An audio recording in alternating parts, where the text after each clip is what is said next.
ಅಮ್ಮಗಳೇ ಶ್ರೀ ದುರ್ಗಾಂಬಿಕೆಯ ಬಲಗೊಂಡು ಭಕ್ತಿಯುಳು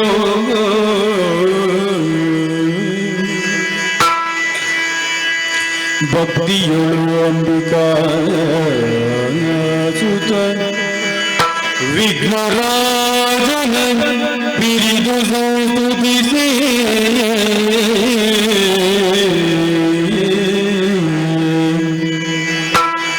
ಅಂಬುನಿಧಿಯ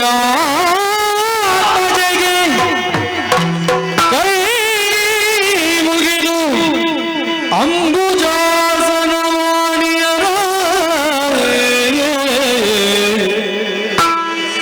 ಪದಾಂಬುಜಕ್ಕೆ ಪುಡ ಮಡುತ್ತವ ನಿಪೆನಿ ಕಥಾಮೃತವ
ಕತ್ತೆತ್ತಿ ಸುತ್ತ ನೋಡಿದ ರಕ್ತ ಕತ್ತಲೆ ಈ ಮಧ್ಯೆ ನಮ್ಮ ಹುಟ್ಟಿನ ಗುಟ್ಟನ್ನು ಅರಿಯದೆ ಭೀತಮಾನಸರಾದ ವೇಳೆ ನೀನು ಪ್ರತ್ಯಕ್ಷಳಾದೆಯಮ್ಮ.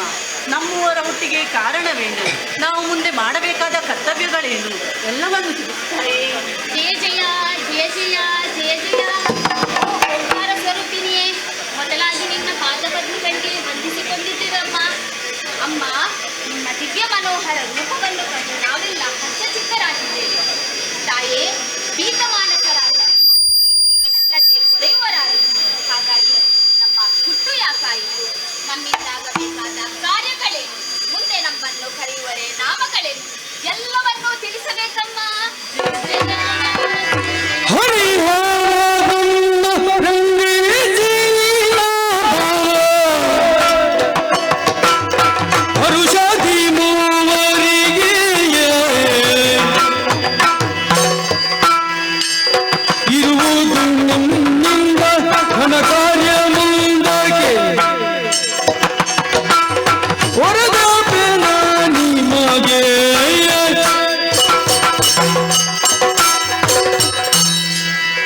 ತುಂಬಿದ ಜಲರಾಶಿಯ ಮಧ್ಯೆ ದಿಕ್ಕು ಕಾಣದೆ ತೊಳಲಾಡುತ್ತಿರುವ ಓ ನನ್ನ ಮುದ್ದು ಮಕ್ಕಳೇ, ಏಳಿರಿ, ಎದ್ದೇಳಿರಿ, ಸಧೈರ್ಯ ತಾಳಿರಿ. ಮಕ್ಕಳೇ, ನಿಮ್ಮ ಸೃಷ್ಟಿಗೆ ನಾನೇ ಕಾರಣೀಕರ್ತಳು. ನಿಮ್ಮನ್ನು ಕರೆಯುವುದಕ್ಕಾಗಿ ಒಂದೊಂದು ನಾಮವನ್ನು ಇರಿಸುವವಳಿದ್ದೇನೆ. ಶ್ವೇತವರ್ಣದಿಂದ ಶೋಭಿಸುತ್ತಿರುವವ ನೀನೇ ಬ್ರಹ್ಮ. ಧನ್ಯನಾದಿದ ನೀಲವರ್ಣದಿಂದ ಕಂಗೊಳಿಸುತ್ತಿರುವ ನೀನೇ ವಿಷ್ಣು. ತ್ರಿನೇತ್ರಧಾರಿಯಾಗಿ ಸ್ಫಟಿಕ ಸದೃಶನಾದವ ನೀನೇ ಈಶ್ವರ. ಮಕ್ಕಳೇ, ನಿಮ್ಮಿಂದ ಮುಂದಕ್ಕೊಂದು ಘನ ಕಾರ್ಯವಾಗುವುದಕ್ಕಿದೆ.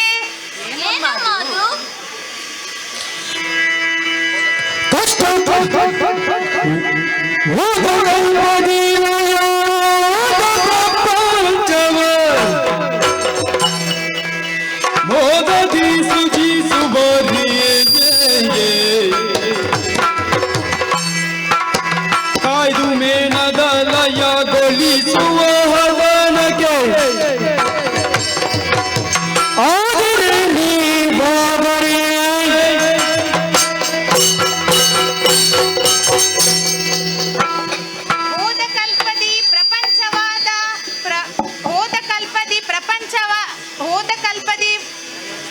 ಹೋದ ಕಲ್ಪದಿ ಲಯವಾದ ಪ್ರಪಂಚವನ್ನು ಪುನರಪಿ ಸೃಷ್ಟಿಸಿ ಪಾಲಿಸಿ ಲಯಗೊಳಿಸುವುದಕ್ಕಾಗಿ ನಿಮ್ಮೂವರ ಸೃಷ್ಟಿಯಾಗಿದೆ. ಅದಕ್ಕೆ ನಿಮಗೊಂದೊಂದು ಕ್ಷೇತ್ರ ಕರ್ತವ್ಯವನ್ನು ಇರಿಸುವವಳಿದ್ದೇನೆ. ಮಗನೇ ಬ್ರಹ್ಮ, ರಾಜಸ ಗುಣಭರಿತನಾದ ನೀನು ಸತ್ಯಲೋಕದಲ್ಲಿ ಇದ್ದುಕೊಂಡು ಸೃಷ್ಟಿಯ ಕಾರ್ಯವನ್ನು ಮಾಡು. ಮಗನೇ ವಿಷ್ಣು, ಸಾತ್ವಿಕ ಗುಣಭರಿತನಾದ ನೀನು ವೈಕುಂಠದಲ್ಲಿ ಇದ್ದುಕೊಂಡು ಸತ್ಯ ಪಾಲನೆಯ ಕಾರ್ಯವನ್ನು ಮಾಡು. ಮಗನೇ ಈಶಾ, ತಾಮಸ ಗುಣಭರಿತನಾದ ನೀನು ಕೈಲಾಸದಲ್ಲಿ ಇದ್ದುಕೊಂಡು ಲಯದ ಕಾರ್ಯವನ್ನು ಮಾಡು.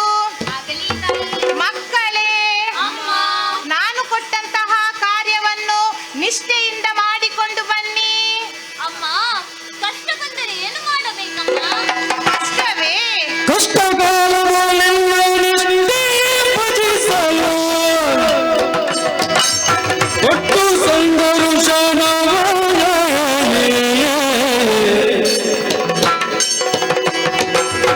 ಇಷ್ಟದಿ ಪೊರವೆನೆಂದ ಭಯವಿದ್ದಳು ತಟ್ಟನಂದಾರ್ಧಣವಾಯ.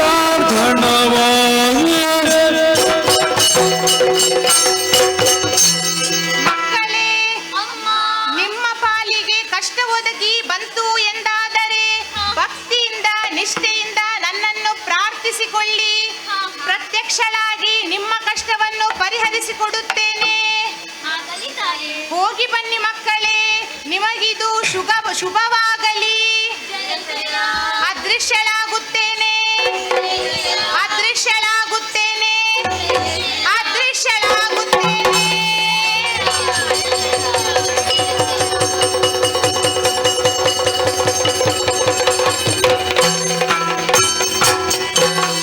ಪುರವೀಶ್ವರ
ಸೃಜಿಸುವ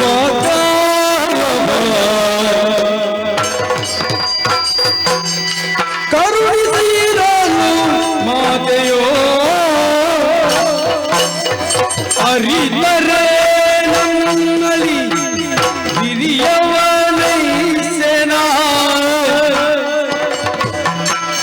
ಅರಿದರೆ ನನ್ನಲ್ಲಿ ಹಿರಿಯವನೈಸೆನ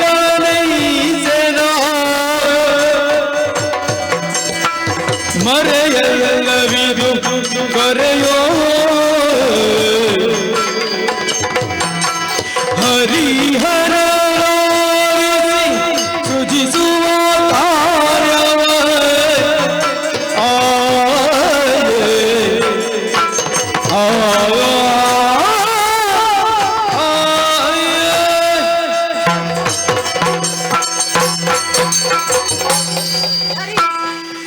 ಹರ, ಏನು ನನ್ನನ್ನೇ ತಟಸ್ಥವಾಗಿ ನೋಡುದು? ಕಾರಣ ಉಂಟು ಬ್ರಹ್ಮ. ಏನದು?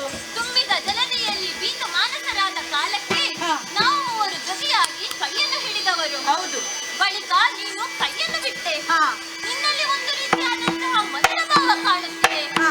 ಏಕೆ ಬ್ರಹ್ಮ ಈ ಬದಲಾವಣೆ? ಕಾರಣ ಉಂಟು. ಹಾ. ಯಾವುದೇ ಒಂದು ಕಾರ್ಯ ಸುಸೂತ್ರವಾಗಿ ನಡೆಯಬೇಕಾದರೆ ಹಾ. ಅದಕ್ಕೆ ಯಜಮಾನ ಅಥವಾ ನಾಯಕ ಎನ್ನುವನು ಬೇಕು. ಹಾ. ಹಾಗೆ ನೋಡಿದರೆ ನಿಮ್ಮಿಬ್ಬರ ಮುಖದಲ್ಲಿ ಸುಖವೇ ಇಲ್ಲ. ಹಾ. ಹಾಗಾದ್ರೆ ನೀರಿನಲ್ಲಿ ಮುಳುಗಿಕೊ ಹೋಗು. ಅದೇ ಯಾಕೆ? ನಮ್ಮ ಮುಖ ನೋಡಲಾಗುವುದಿಲ್ಲದ್ರೆ ನೀರಿನಲ್ಲಿ ಮುಳುಗಿಕೊ ಅಂದೆ. ಹಾಗಲ್ಲ. ಹಾ. ಮೊದಲು ತಾಯಿ ಪಡೆದದ್ದು ಯಾರನ್ನು? ಯಾರನ್ನು? ನನ್ನನ್ನು. ಹಾ. ಮೊದಲು ಹೆಸರು, ಕ್ಷೇತ್ರ, ಉದ್ಯೋಗ ಕೊಟ್ಟದ್ದು ಯಾರಿಗೆ? ಯಾರಿಗೆ? ನನಗೆ. ಹಾ. ಅದರ ಅರ್ಥ ಏನು? ಏನದರರ್ಥ? ನಾನೇ ದೊಡ್ಡವ. ಹಾ. ನಿಮ್ಮಿಬ್ಬರಿಗಿಂತ ನಾನೇ ದೊಡ್ಡವ. ಹಾ. ನಾನೇ ಶ್ರೇಷ್ಠ ಎಂದು. ಹಾಗಾದ್ರೆ ಏನು ಮಾಡಬೇಕಂತ ಹೇಳ್ತೀರಾ? ಹರಿ, ಹಾ. ನೀನು ನಾನು ಹೇಳಿದಂತೆ ಪಾಲನೆ ಕಾರ್ಯವನ್ನು ಮಾಡತಕ್ಕ. ಹರ, ನೀನು ನಾನು ಹೇಳಿದಂತೆ ಲಯದ ಕಾರ್ಯವನ್ನು ಮಾಡತಕ್ಕ. ನೀವಿಬ್ಬರೂ ನಾನು ಹೇಳಿದಂತೆ ಕೇಳಬೇಕು. ಬ್ರಹ್ಮ, ಹಾ. ತುಂಬಿದ ಜಲದಿಯಲ್ಲಿ ಹಾ. ಭೀತಿಯಿಂದ ನಾವಿದ್ದಾಗ ನೀನೇನಾದರೂ ನಮ್ಮನ್ನು ಹೊರತರುತ್ತಿದ್ದರೆ ನೀನೇ ದೊಡ್ಡವ ಎಂದು ಒಪ್ಪಿಕೊಳ್ಳಬಹುದಿತ್ತು. ಹಾ. ಅಮ್ಮನೇ ಬಂದು ಎಲ್ಲವನ್ನು ಕೊಟ್ಟ ಮೇಲೆ ಈ ದೊಡ್ಡತನವೇಕೆ? ನಾವು ಮೂವರು ಒಂದು ಎನ್ನುವ ಭಾವನೆಯಿಂದ ಒಂದು ಸುಂದರವಾದ ಪ್ರಪಂಚವನ್ನು ಸೃಷ್ಟಿಸೋಣ. ನೀನು ಒಪ್ಪದಿದ್ದರೆ ಬೇಡ. ಹಾ. ಹರ, ನಿನ್ನದೇನು? ಬ್ರಹ್ಮ, ಹಾ. ಚಿಂತೆ ಮಾಡಬೇಡ. ಹಾ. ನಿನ್ನನ್ನು ನಾನು ಒಪ್ಪಿಕೊಂಡಿದ್ದೇನೆ. ಹಾ, ಹಾ. ನೀನೇ ದೊಡ್ಡವ. ಹೌದು. ಹರಿ, ನೀನು ದೊಡ್ಡವ. ಆದರೆ ನನ್ನಷ್ಟು ದೊಡ್ಡವರಲ್ಲ. ಮಾತಿನಲ್ಲಿ ಹೇಳಿದರೆ ಸಾಕಾಗುದಿಲ್ಲ. ಆಧಾರ ಏನಿದೆ? ಆಧಾರ ಇದೆ. ಏನದು? ನನ್ನ ಹೆಸರು ಈಶಾ. ಹಾ. ಏನರ್ಥ? ಏನರ್ಥ? ಯಜಮಾನ. ಯಾರಿಗೆ ಯಜಮಾನ? ನನಗಿರುವವರೆಗೂ ಯಜಮಾನರಾಗಬಲ್ಲೆ. ಓಹೋ. ಅಷ್ಟೇ ಅಲ್ಲದೆ ಹಾ. ಪಂಚಶಿರಗಳು ನನಗೆ. ಹಾ. ಜೊತೆಯಲ್ಲಿ ಹಣೆಯಲ್ಲಿ ಹಚ್ಚಿದ ಕಿಚ್ಚಿದ ಕಣ್ಣು. ಅದೀಗ ಮುಚ್ಚಿಕೊಂಡಿದೆ ಅಲ್ಲ? ಈಗ ಮುಚ್ಚಿಕೊಂಡಿರಬಹುದು. ಹಾ. ಆದರೆ ಸಿಟ್ಟುಕೊಂಡು ಒಮ್ಮೆ ತೆರೆದರೆ ಎಲ್ಲವೂ ಲಯ. ಹಾ. ಹಾಗಾಗಿ ನಾನೇ ದೊಡ್ಡವ. ನಾನು ಸೃಷ್ಟಿ ಕಾರ್ಯ ಮಾಡದಿದ್ದರೆ ನೀನು ಯಾವುದನ್ನು ಲಯ ಮಾಡ್ತೀಯಾ? ಅವ ಯಾವುದನ್ನು ಪಾಲನೆ ಮಾಡ್ತಾನೆ? ಹಾಗಾಗಿ ಸೃಷ್ಟಿಸ ಕಾರ್ಯವೇ ಕರ. ಅಲ್ಲ ಬ್ರಹ್ಮ.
ಶೇಷವೆಂಬುದರ ಹರಿಯೇ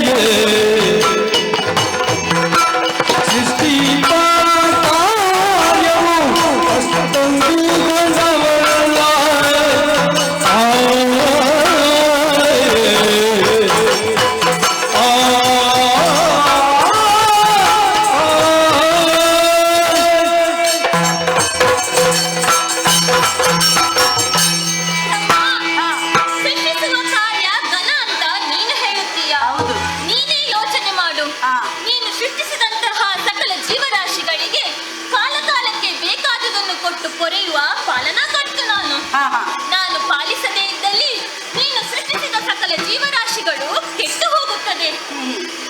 ಅದಕ್ಕೆ ನೀನು ನಿನ್ನ ಸೃಷ್ಟಿಗಿಂತ ನನ್ನ ಪಾಲನೆಯೇ ಶ್ರೇಷ್ಠ. ನಿನ್ನಲ್ಲಿ ವಾದವಿಲ್ಲ. ಹರ, ನಿನ್ನದೇನು ಹೇಳು? ಸರಿ ಸರಿ. ಹರ ನಿನ್ನ ವಚನ, ಸರಿ ನಿನ್ನ ವಚನ.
ತೋರಿಸಿಕೊಟ್ಟಾಗಿ ನಿನ್ನಲ್ಲಿ ಎರಕವಾಗಲು ನಿರ್ಧರಿಸುತ್ತೇನೆ. ಹರಿ, ತೋರು ಎನಗೊಂದು ದಾರಿ. ಹರನೇ, ಜ್ಞಾನನಿಧಿಯಾದಂತಹ ನೀನು ಸರಿಯಾದ ತೀರ್ಮಾನವನ್ನೇ ಮಾಡಿದ್ದೀಯ. ನಾವು ಮೊದಲು ನಾಯಕನನ್ನು ಆರಿಸುವಲ್ಲಿ ಯೋಚಿಸಬೇಕು, ಆ ಬಳಿಕ ಆರಿಸಬೇಕು. ಯೋಚಿಸದೆ ಆರಿಸಿದಲ್ಲಿ ಏನೂ ಫಲವಿಲ್ಲ. ನೀನು ನನ್ನನ್ನು ಒಪ್ಪಿಕೊಂಡಿದ್ದೀಯಾ? ಅಪ್ಪಿಕೊಂಡಿದ್ದೀಯಾ? ಹೀಗೆ ಬಾ.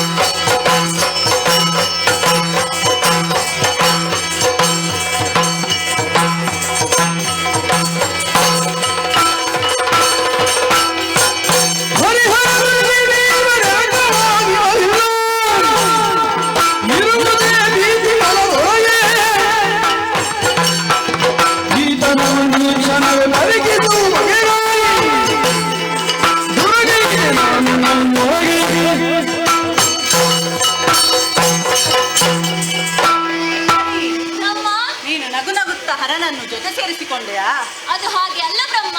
ಇನ್ನೇಗೆ? ನಗು ಎನ್ನುವುದು ಸಂಬಂಧಗಳ ಮಧ್ಯೆ ಇರುವಂತಹ ಸೇತು. ನಾವು ನಗು ನಗುತ್ತಾ ಇದ್ದರೆ ನಮ್ಮನ್ನು ಬಯಸಿ ಬರುವವರು ಹಲವರಿರುತ್ತಾರೆ.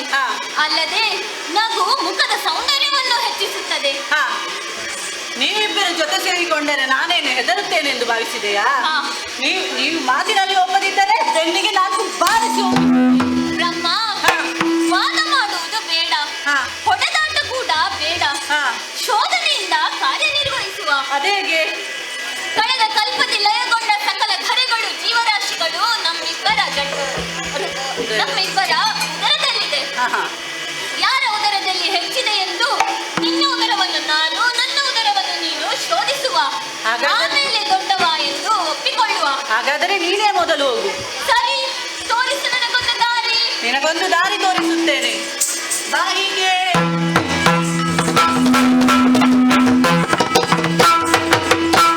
ಸರಿ ಸರಿ, ಸ್ವಲ್ಪ ದಿನ ನನ್ನ ಉದರದೊಳಗೆ ಹರಿಹರರು ಇರಲಿ. ಬ್ರಹ್ಮ ಶ್ರೇಷ್ಠ ಎನ್ನುವುದು ಅವರಿಗೆ ಅರಿಯಲಿ. ಹಾಗಾಗಿ ನವದ್ವಾರಗಳನ್ನು ಬಂಧಿಸಿ ಅಷ್ಟದ್ವಾರಗಳನ್ನು ಬಂಧಿಸಲು ಸಾಧ್ಯ ಇಲ್ಲ. ಹಾಗಾಗಿ ಅಷ್ಟದ್ವಾರಗಳನ್ನು ಬಂಧಿಸಿ ಅದೋ ದ್ವಾರವೊಂದನ್ನು ತೆರೆದಿಟ್ಟು ಸುಮ್ಮನಿರುತ್ತೇನೆ.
ಆದರೆ ಎಲ್ಲವೂ ಜಡವಾಗಿದೆ.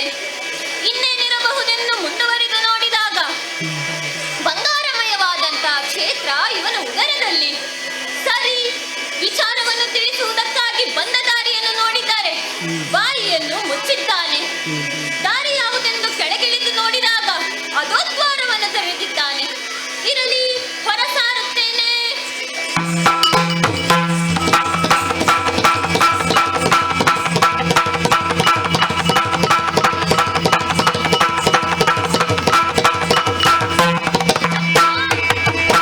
ಶೋಧಿಸಿದೆನು ನಿನ್ನ ತರಹ ಒಲೋಯಿನ ಕಂಡೆನು ಬರದಲ್ಲಿ ಮೆರೆವ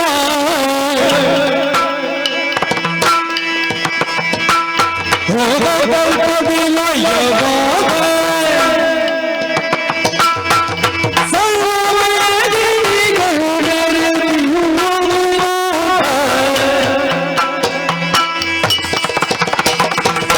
ಶೋಧಿಸಿದೆನು ನಿನ್ನುದ ಒಳಗೈದಿನ ಕಂಡೆನು ಬರದಲ್ಲಿ ಮೆರೆವ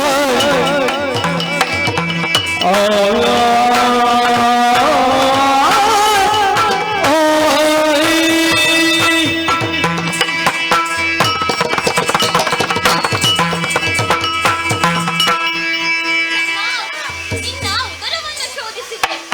ಕಳೆದ ಕಲ್ಪದಿ ಲಯಗೊಂಡ ಸಕಲ ಧರೆಗಳು ಜೀವರಾಶಿಗಳು ಇವೆ. ಆದರೆ ಯಾವುದಕ್ಕೂ ಜೀವವಿಲ್ಲ. ಜೀವ ಇಲ್ಲದಿದ್ರೆ ಮುಂದೆ ಬರ್ತದೆ. ಸರಿ, ಇನ್ನೇನಿರಬಹುದೆಂದು ಮುಂದುವರಿದು ನೋಡಿದಾಗ ಬಂಗಾರಮಯವಾದಂತಹ ಕ್ಷೇತ್ರ. ನೀನು ಬಂಗಾರಪ್ಪನ? ಹಾಗೆ ಕಾಣ್ತೇನೆ. ಹಾಗೆ ಅಲ್ಲ, ಬಂಗಾರಮಯವಾದಂತಹ ಕ್ಷೇತ್ರ ನಿನ್ನ ಉದರದಲ್ಲಿ.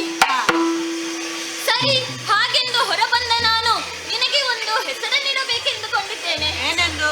ಹಿರಣ್ಯವನ್ನು ಗರ್ಭದಲ್ಲಿ ಧರಿಸಿದ ನೀನು ಇನ್ನು ಮುಂದೆ ಹಿರಣ್ಯ ಗರ್ಭ. ನಾನು ನಿನಗೊಂದು ಹೆಸರನ್ನು ಇಡುತ್ತೇನೆ. ಏನು? ನೀನು ಹೋದದ್ದು ಹೇಗೆ? ಬಾಯಿಯಿಂದ. ಬಂದದ್ದು? ಬಿಟ್ಟ ದಾರಿಯಿಂದ. ಅದೋ ದ್ವಾರದಲ್ಲಿ ಬಂದಂತಹ ನೀನು ಅದೋಕ್ಷಜನೆಂದು ಹೆಸರಾಗುತ್ತೀಯ. ಮಾ ಅಪಮಾನ ಸಮಾನ. ಮುಗಿತಲ್ಲ ಇಲ್ಲಿಗೆ? ಎಲ್ಲಿಗೆ ಮುಗಿತು? ಮತ್ತೆ ಈಗ ನಿನ್ನ ಸರದಿ. ಹಾಗಾದರೆ ನನಗೊಂದು ದಾರಿ ತೋರಿಸು. ಸರಿ, ಹೀಗೆ ಬಾ.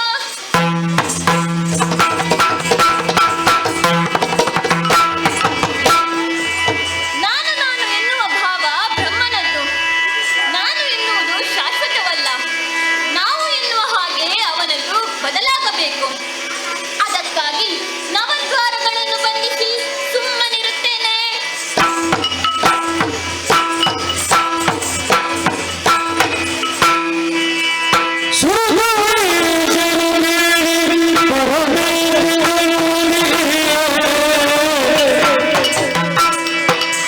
ಹರಿಯ ಗಗನವ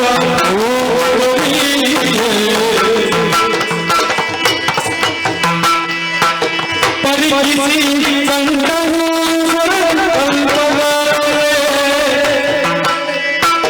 ಪರಿಗಿಸಿ ಕಂಡನು ಸರಿದ ಕಲ್ಪಗಳೇ ಮರಿಗೊಂಡ ಧರಣಿಯಲ್ಲವನು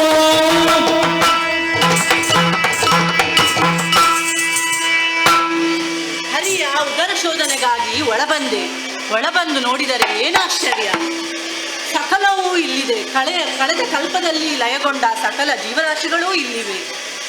ಋಷಿ ಮುನಿಗಳು, ಯಕ್ಷರು, ಕಿನ್ನರು, ಕಿಂಶುವರು ಎಲ್ಲರೂ ಇದ್ದಾರೆ. ಏನಾಶ್ಚರ್ಯ!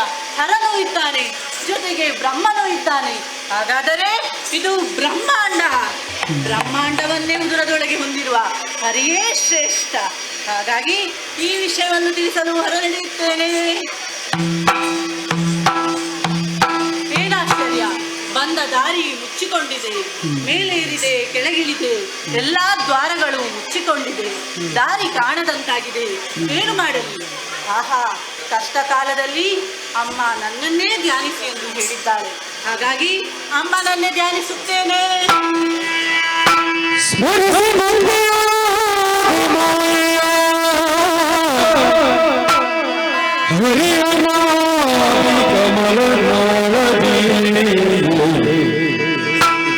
मेरे पता गोचरिसी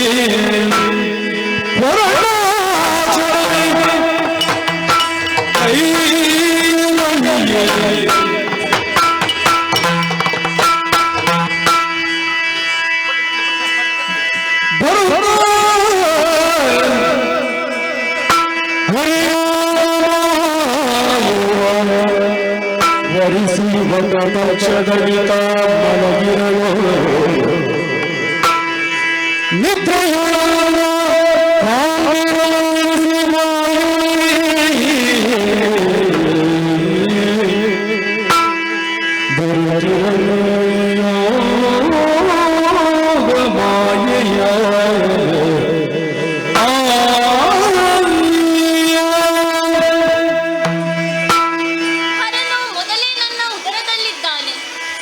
ಬ್ರಹ್ಮನು ಉದರವನ್ನು ಸೇರಿಕೊಂಡಿದ್ದಾನೆ. ತ್ರಿಗುಣಗಳು ಒಂದಾದ ಕಾರಣ ದೇಹದಲ್ಲಿ ಏನೋ ಒಂದು ರೀತಿಯಾದ ಜಾಡ್ಯತೆ. ಮಲಗಿ ನಿದ್ರಿಸಬೇಕು ಎನ್ನುವಷ್ಟರಲ್ಲಿ ಆಲದಲ್ಲಿ ಒಂದು ನೀರ ಮೇಲೆ ತೇಲಿ ಬರುತ್ತಿದೆ. ಬಾಲಮುಕುಂದನಾಗಿ ಎಡಕಾಲ ಬೆರಳನ್ನು ಬಾಯೊಳಗಿರಿಸಿ ನಿದ್ರಿಸುತ್ತೇನೆ.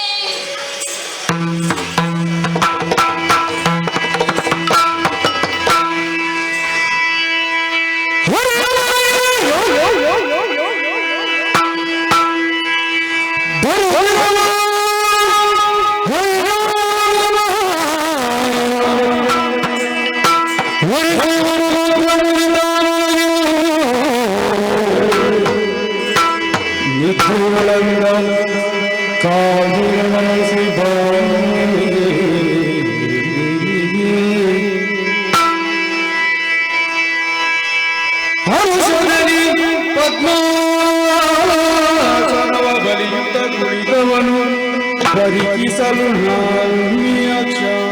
ಕ್ಷಣ ಮೊಗನಾಗಿ ಮೇಲಕ್ಕೆ ಬರವೀಕ್ಷಿಸಿ ಪಂಚವರ್ಣನೆ ಹರಿಯ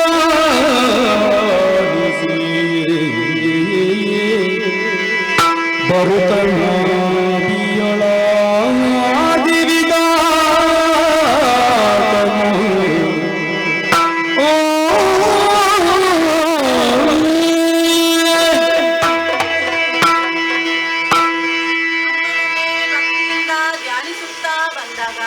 ದಿವ್ಯ ಬೆಳಕೊಂದು ಗೋಚರಿಸಿತ್ತು. ಆ ಬೆಳಕನ್ನು ಹಿಂಬಾಲಿಸುತ್ತಾ ಬಂದಾಗ ಹರಿಯ ನಾಭಿಕಮಲದಿಂದ ಹೊರಬಂದು ನೋಡಿದರೆ ಏನಾಶ್ಚರ್ಯ! ಪಂಚವದನದಿಂದ ಶೋಭಿಸುತ್ತಿದ್ದೇನೆ. ಹರಿಯಲ್ಲಿದ್ದಾನೆ. ಓಹೋ, ಹರಿಯು ಆಲದ ಮರದ ಎಲೆಯ ಮೇಲೆ ಬಾಲ ಮುಕುಂದನಾಗಿ ಪವಡಿಸಿದ್ದಾನೆ. ಅವನನ್ನು ಎಬ್ಬಿಸುವುದು ಸರಿಯೇ? ಸರಿಯಲ್ಲ. ಹಾಗಾಗಿ ಅವನು ಎಚ್ಚರಗೊಳ್ಳುವ ತನಕ ಅವನನ್ನೇ ಧ್ಯಾನಿಸುತ್ತಿರುತ್ತೇನೆ. ಹರಿ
ಬಗ್ಗೆ ಹೇಗೆ ಗೊತ್ತು? ನನಗೂ ಗೊತ್ತಿಲ್ಲ.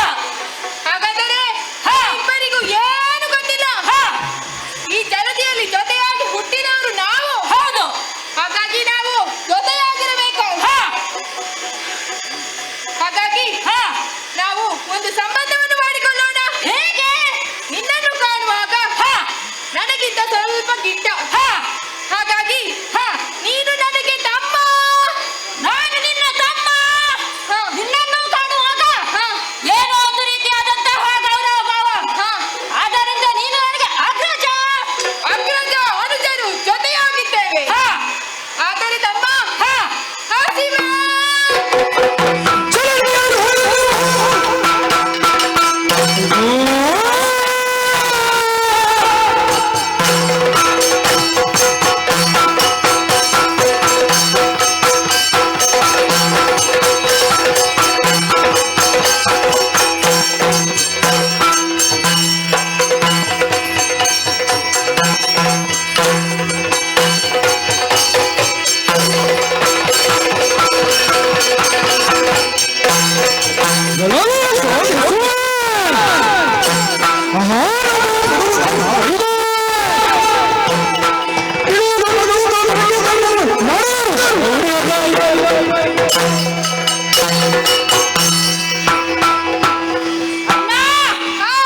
ಹೀಗೆ ಇದ್ದರೆ ಸಾಕಾಗುವುದಿಲ್ಲ. ಕಾಡುತ್ತಿರುವ ಜಲದಿಗೆ ಬಲವಾಗಿ ಬಡಿಯುವ. ಅದರೊಳಗಿರುವ ಪ್ರಾಣಿಗಳೆಲ್ಲ ಮೇಲೆ ಬರ್ತದೆ. ಅದನ್ನು ಹಿಡಿದು ತಿನ್ನುವ. ನಾನು ಈ ಕಡೆಯಿಂದ.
ಕಾಣುವುದಿಲ್ಲಲ್ಲ.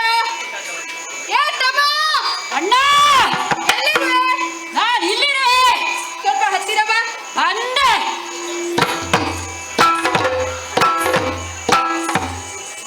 ನಿನಗೆ ಪ್ರಾಣಿ ಸಿಕ್ಕಿತಾ?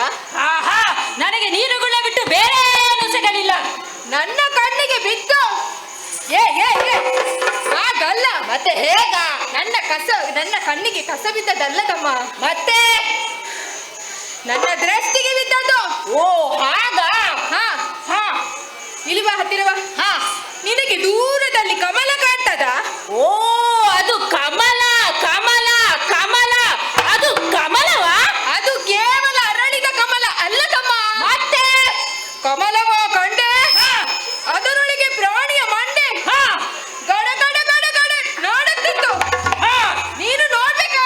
ಹೌದು. ಹಾಗಾದ್ರೆ ಬಾ. ಸರಿ.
ಏನಾಯ್ತು? ನೀನ್ ಮೋಸ ಮಾಡಿದೆ ಅಣ್ಣ. ಏನಾಯ್ತು?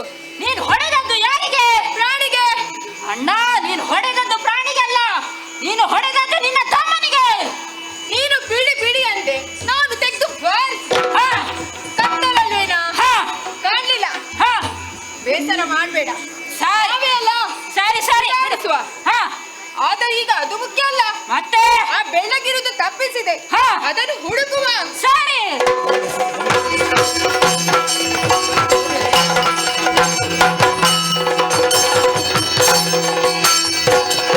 ಹರಿಯಾಣಿ ಕಮಲನಾಳನೆ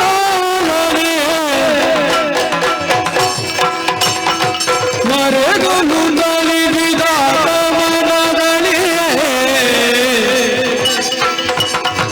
ಹರಹರಿಸಿದರು ದೈತ್ಯರು ದಿನ ಹರಹರಿಸಿದರು ದೈತ್ಯರು ದಿನ ಬರುವರು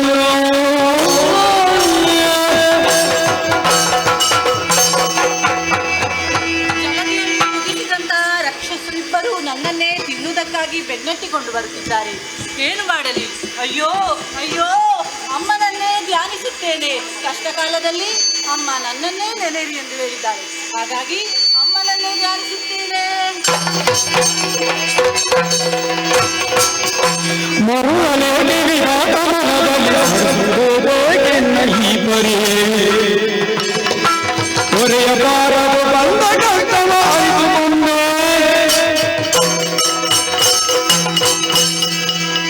ಮಗನೇ ಬ್ರಹ್ಮ, ಸತ್ಯಲೋಕದಲ್ಲಿ ಇದ್ದುಕೊಂಡು ಸೃಷ್ಟಿಯ ಕಾರ್ಯವನ್ನು ಮಾಡಬೇಕಾದ ನೀನು ಯಾಕೆ ಈ ರೀತಿ ಮರುಗುತ್ತಿರುವೆ?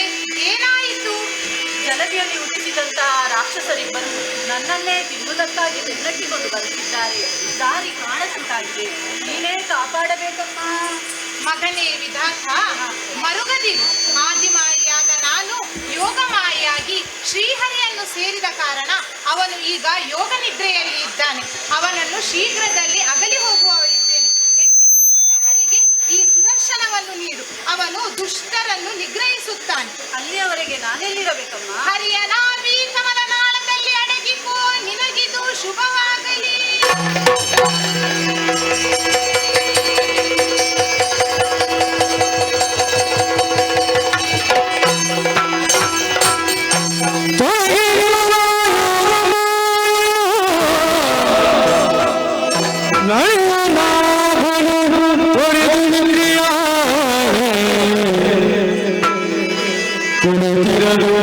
ಕಿರುನಗೆಯ ಬೀರುತ್ತ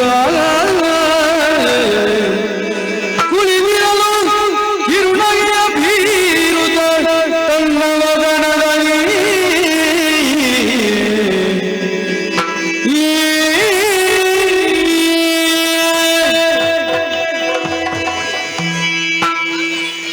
ಎಚ್ಚೆತ್ತುಕೊಂಡು ಬಂದಿದ್ದೇನೆ. ಜಲದಿಯಲ್ಲಿ ಏನೋ ಒಂದು ರೀತಿಯಾದಂತಹ ವ್ಯತ್ಯಾಸ. ಕಾರಣವೇನೆಂದು ಯೋಚಿಸಿದಾಗ ಬ್ರಹ್ಮನೇ ಬಂದು ಹೇಳಿದ್ದಾನೆ, ದುಷ್ಟರಿವರು ಅಟ್ಟಿಸಿಕೊಂಡು ಬರುತ್ತಿದ್ದಾರೆಂದು. ಜೊತೆಗೆ ಸುದರ್ಶನವನ್ನು ನೀಡಿದ್ದಾನೆ. ಬರಲಿ ನೋಡುವ ಯಾರು ಅಂತ.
ಆಯ್ತು ಬಿಡು.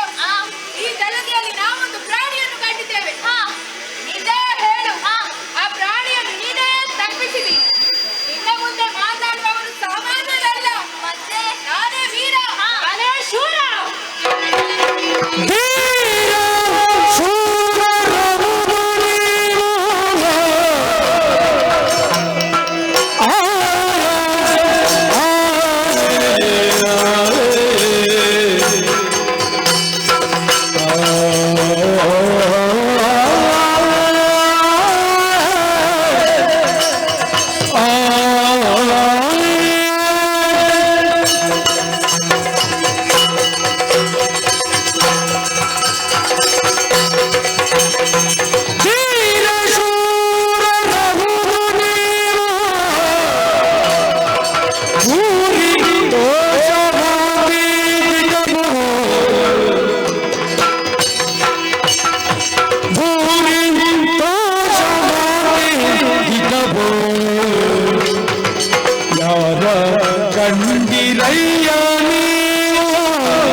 ದುಷ್ಟರೊಡನೆ ಹೋರಾಟದಲ್ಲಿ ಸೋಲಾಯಿತು. ಅಮ್ಮನನ್ನು ಧ್ಯಾನಿಸಿದಾಗ ಆದಿಮಾಯೆಯೇ ಹೇಳಿದ್ದಾಳೆ, ಶಕ್ತಿಯಿಂದ ಆಗದ್ದನ್ನು ಯುಕ್ತಿಯಿಂದ ಮಾಡು ಎನ್ನುವುದಾಗಿ. ಬರಲಿ ನೋಡುವ.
ನಿಮ್ಮ ಹೆಚ್ಚಿನ ತೋಳ ಸಾಹಸಕ್ಕೆ ಮೆಚ್ಚಿದೆ. ಎಲ್ಲಿದೆ ಹೆಚ್ಚಿನ ತೋಳು? ನಿಮ್ಮ ಇದ್ದಂತಹ ಹೆಚ್ಚಿನ ತೋಳ ಸಾಹಸಕ್ಕೆ ಮೆಚ್ಚಿದೆ ಅಂತ.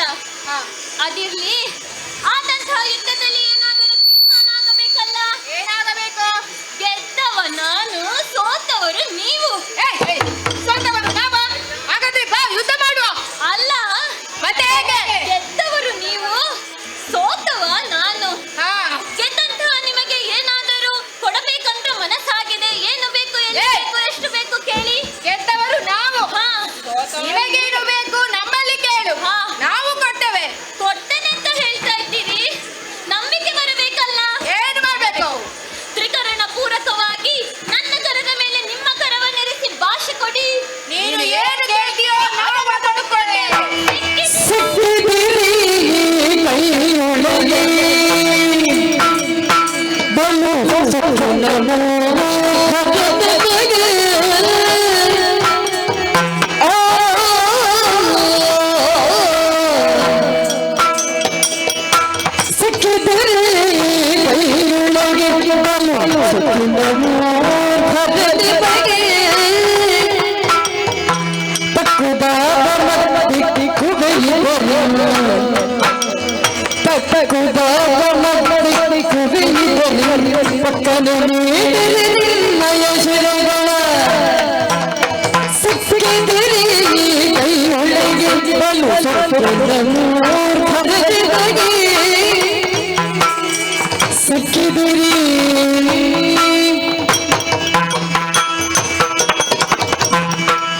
ಸಿಕ್ಕಿದ್ರಿ ನನ್ನ ಕೈಯೊಳಗೆ. ಇಷ್ಟು ದೊಡ್ಡ ದೇಹ ಕೈಯೊಳಗೆ ಹೇಗೆ ಸಿಗುವುದು? ಹಾಗೆ ಅಲ್ಲ, ಮತ್ತೆ ಹೇಗೆ? ಭಾಷೆಯನ್ನು ಕೊಟ್ಟಿದ್ದೀರಿ. ನನಗೆ ಬೇಕಾದದ್ದು ನಿಮ್ಮಿಬ್ಬರ ತಲೆ. ಅಯ್ಯಯ್ಯೋ!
ಮಾಡಬೇಕು. ಅದಕ್ಕಾಗಿ ವಿಶ್ವ ವಿರಾಟ ಸ್ವರೂಪದಲ್ಲಿ ಕಾಣಿಸಿಕೊಳ್ಳುತ್ತೇನೆ.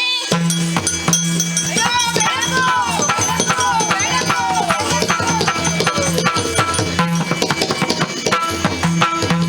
ಶ್ರೀರಂಗ ನಾರಾಯಣ ನೀರಜ ಗಣನಯನ ನಾರಾಯಣ ನೀರಜ ಗಣನಯನ ಘೋರ ಘೋರಿತ ಸಂಹಾರ ಘೋರ ದುರಿತ ಸಂಹಾರ ದಿನವು ಧಾರಿ ರಮಣ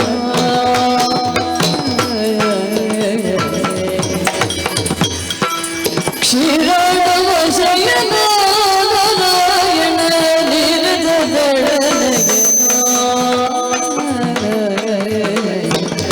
ನಾರಾಯಣ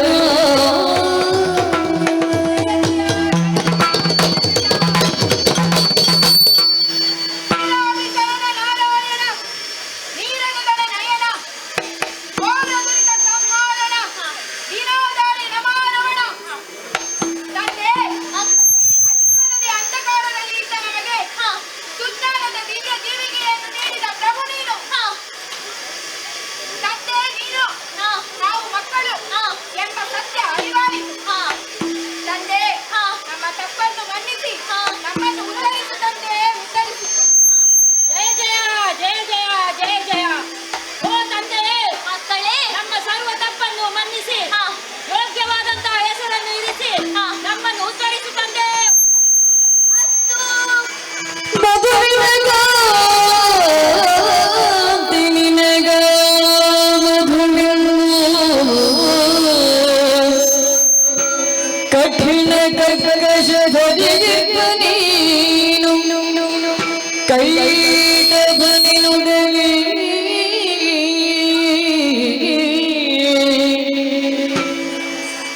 ಮುಂದಕ್ಕೆ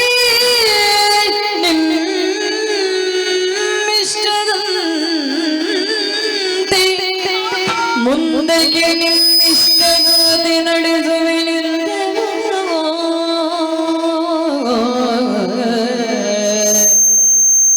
ಮಧುವಿನ ಗಾದಿ ನಿನಗ ಮಧುವಿನ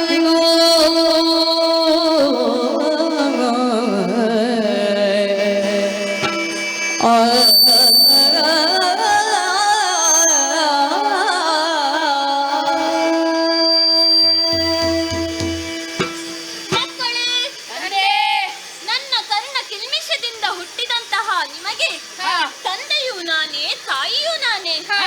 ಹೆಸರನ್ನು ಇಡಬೇಕಾದದ್ದು ನನ್ನ ಕರ್ತವ್ಯ. ಮಧುವಿನ ಕಾಂತಿ ಹಾಗೂ ಮೃದುವಾದ ಶರೀರವುಳ್ಳ ನೀನೇ ಮಧು. ಧನ್ಯನಾದೆ. ಕಠೋರವಾದ ಶರೀರ ಹಾಗೂ ಕರ್ಕಶವಾದ ಧ್ವನಿಯುಳ್ಳ ನೀನೇ ಕೈಟಬ. ಧನ್ಯನಾದೆ. ಮಕ್ಕಳೇ, ತಂದೆ, ನಿಮ್ಮ ಭಕ್ತಿಗೆ ಮೆಚ್ಚಿದ್ದೇನೆ. ಮನದಾಸೆ ಇದ್ದರೆ ತಿಳಿಸಿ ಅನುಗ್ರಹಿಸುತ್ತೇನೆ. ನಮ್ಮ ಹೆಸರನ್ನು ಶಾಶ್ವತವಾಗಿ ಉಳಿಯುವಂತೆ ಅನುಗ್ರಹಿಸು ತಂದೆ.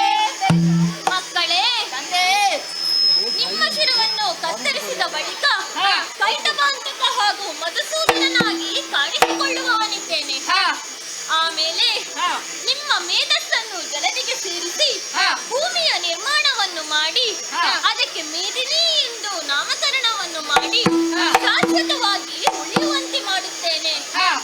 ಮಕ್ಕಳೇ, ತಂದೆ, ಕೊಟ್ಟ ಮಾತಿನಂತೆ ಒಂದು ಹನಿ ನೀರು ನಿಮ್ಮ ಮೈಯನ್ನು ಸೋಕದ ರೀತಿಯಲ್ಲಿ ಶಿರವನ್ನು ಕತ್ತರಿಸಲು ನನ್ನ ಜಂಗೆಯನ್ನು ಚಾಚಿದ್ದೇನೆ. ಶಿರವನ್ನು ಇಡಿ, ಕತ್ತರಿಸುತ್ತೇನೆ. ಜಯ ಜಯ ಜಯ ಜಯ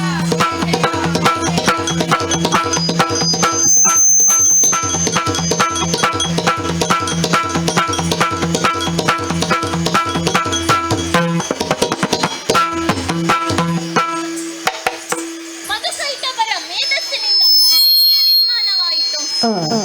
ಸೃಷ್ಟಿಗೆ ಒಂದು ಅವಕಾಶ ಕಲ್ಪಿತವಾಗಿದೆ.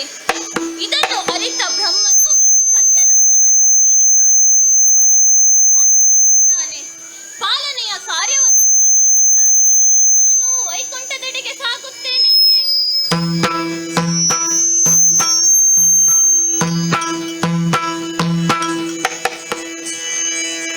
ಜನ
ನಡೆದಂತ ಮನದಿ ಯೋಚಿಸಿದೆನು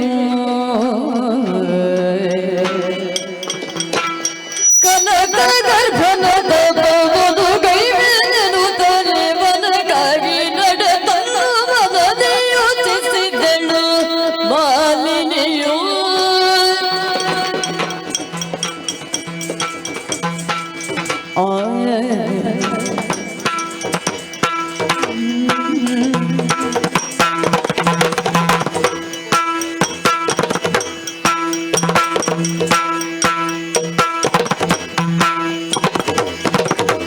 ಜನನಿಯ ಗೆರೆ ಬಲಿಯು ವರದನು ಜಪೇಕ್ಷೆಗೆ